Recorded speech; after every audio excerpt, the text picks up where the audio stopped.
সবাইকে শুভেচ্ছা। Government sponsored একটি প্রচারণা বাজারে ছাড়া হয়েছে। ভয়ঙ্কর রূপে ফিরবে বাংলাদেশ ছাত্রলীগ। প্রথম কথা, ছাত্রলীগের ফেরার কিছু নেই, ছাত্রলীগ লড়াইয়ের মধ্যেই আছে। দ্বিতীয় কথা, ফেরার কথা যদি বলি, ভয়ঙ্কর রূপে নয়, ভরসা হয়ে ফিরবে বাংলাদেশ ছাত্রলীগ। পেছনের দিকে যদি তাকাই, কোটা সংস্কারের দাবিতে বাংলাদেশ ছাত্রলীগ নিজস্ব কৌশলে এগিয়েছে, সরকারের কাছে আহ্বান এবং রাজপথে সক্রিয় ভূমিকা পালন করার চেষ্টা করেছে। শুধুমাত্র মিছিল, মিটিং কিংবা সমাবেশ নয়, বাংলাদেশ ছাত্রলীগ বরং কয়েক ধাপ এগিয়ে কোটা সংস্কারের দাবিতে পলিসি অ্যাডভোকেসি করেছে। শিক্ষার্থীদের মতামত সংগ্রহ করার জন্য ডোর টু ডোর ক্যাম্পেইন পরিচালনা করেছে।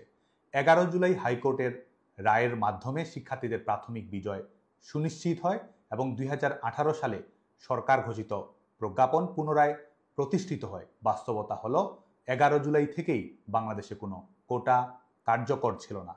কুচক্রীরা যদি তাদের প্রতারণা এবং হত্যা সন্ত্রাসে সফল না হতো, তাহলে হয়তো একটি অনাকাঙ্ক্ষিত ঘটনা না ঘটেই বাংলাদেশে এই আন্দোলনের একটি ইতিবাচক পরিণতি সম্ভব হতে পারে। আমাদের সমস্যা সমাধানের স্পিডের তুলনায় তাদের ষড়যন্ত্রের গতিবেগ ছিল অনেক বেশি, যার কারণে ছাত্রলীগ সাধারণ শিক্ষার্থীদের দাবি, সংগঠন, সরকার, বিচার বিভাগ এবং শিক্ষা প্রতিষ্ঠানের স্থিতিশীলতার মধ্যে ভারসাম্য বজায় রেখে চূড়ান্ত সমাধান বের করে আনার যে কৌশল গ্রহণ করেছিল, 15 জুলাই উস্কানিমূলক হামলার সূচনা করে পরিস্থিতি তৈরি করে তার দায়ভার ছাত্রলীগের উপর চাপিয়ে দিয়ে নিজস্ব এজেন্ডা বাস্তবায়নে এগিয়ে গিয়েছিল ষড়যন্ত্রকারীরা।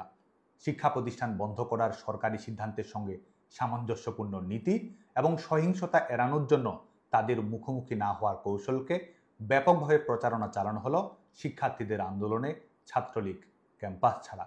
মধ্যযুগীয় কায়দায় বাংলাদেশ ছাত্রলীগের নারী কর্মীদের উপর বর্বরোচিত নির্যাতন চালানো হলো, অথচ প্রচারণা চালানো হলো আক্রমণকারী হিসেবে আক্রান্ত ছাত্রলীগকেই।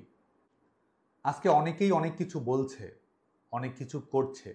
শুধু এটুকু মনে করিয়ে দিতে চাই, যারা আজকে ছাত্রলীগ নিষিদ্ধ বলে বলে মুখে ফেনা তুলছে, তারাই এক সময় ছাত্রলীগের নেতাকর্মীদের সাথে সেলফি তোলার জন্য লাইনে দাঁড়িয়ে থাকতো।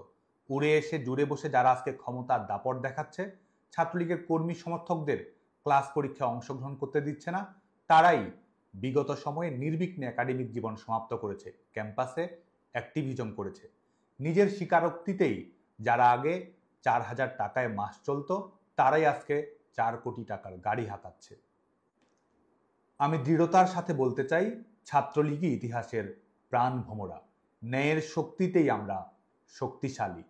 দখলদার ফ্যাসিস্ট অপশক্তি আমাদের তথাকথিত নিষিদ্ধ করতে পারে, কিন্তু স্কুল কলেজের ছোট ছোট ছেলেমেয়েরা সবাই একসাথে যে গায়ে জাতীয় সঙ্গীত, তা আমাদেরই রক্তের ফসল।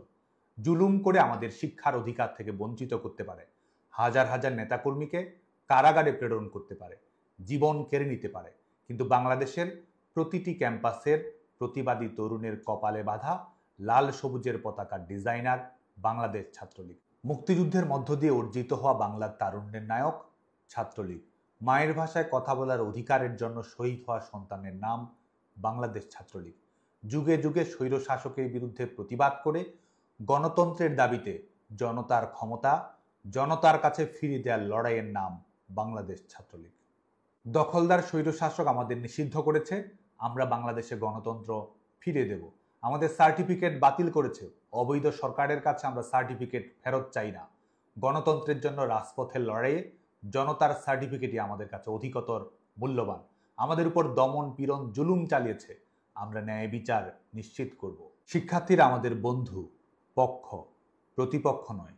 আমরা বনামের রাজনীতিতে না, বরং এবংয়ের রাজনীতিতে বিশ্বাস করি। ভবিষ্যতেও সকল সাধারণ শিক্ষার্থীর মানসম্মত একাডেমিক জীবন, দক্ষ মানব সম্পদে পরিণত হওয়া এবং সবার উন্নত ক্যারিয়ার নিশ্চিত করার জন্য বাংলাদেশ ছাত্রলীগ কাজ করে যাবে। আমি নিশ্চিত করে বলতে চাই, ভয়ঙ্কর রূপে নয়, ভরসা হয়েই ফিরবে বাংলাদেশ ছাত্রলীগ। ভয়ের রাজনীতি নয়, জয়ের রাজনীতিই আমাদের ভবিষ্যৎ। ক্ষমতার তোষামোদী নয়, গণতন্ত্র এবং ন্যায় বিচারের জন্যই আমাদের লড়াই। আপনারা সবাই ভালো থাকবেন, সুস্থ থাকবেন, নিরাপদে থাকবেন। জয় বাংলা, জয় বঙ্গবন্ধু।